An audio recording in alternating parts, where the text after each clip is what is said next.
Proverbs 23 verse 7 says, "As a man thinks in his heart, so is he." Your thought life shapes everything: your emotions, choices, relationships, and even how you see God. From the moment you wake up, your mind is active.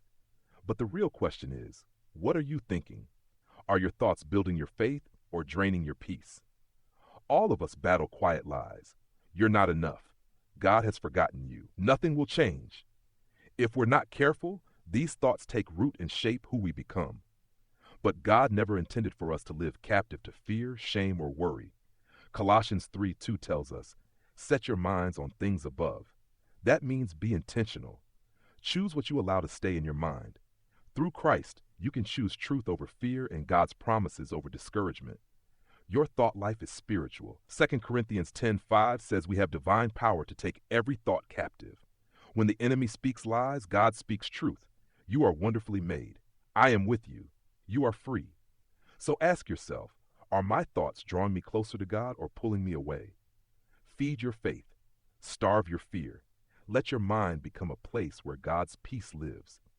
Prayer, Lord Jesus, you see every thought in my mind, my worries, my memories, my hopes.